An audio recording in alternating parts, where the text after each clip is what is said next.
ভাবুন তো, যে বয়সে একটি মেয়ের প্রাইমারি স্কুলে যাবার কথা সে বয়সেই একজন ব্যক্তি ওই শিশু মেয়েটিকে মা বানিয়ে দিয়েছে।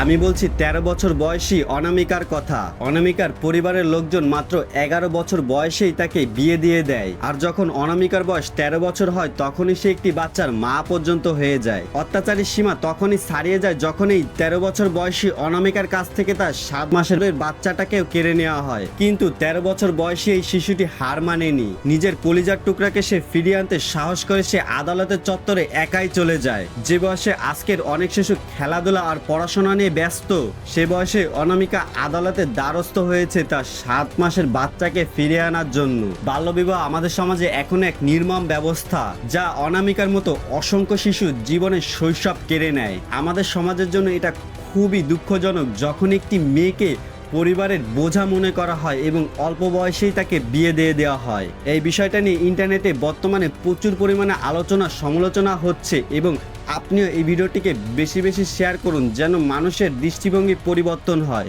অনামিকার জীবন হয়তো ইতিমধ্যে অনেকটা ক্ষতিগ্রস্ত হয়েছে, কিন্তু আমাদের সচেতনতা যেন এভাবে আর কোনো মেয়ে জীবন নষ্ট না হতে দেয়, তাই এই ভিডিওটিকে বেশি বেশি শেয়ার করুন।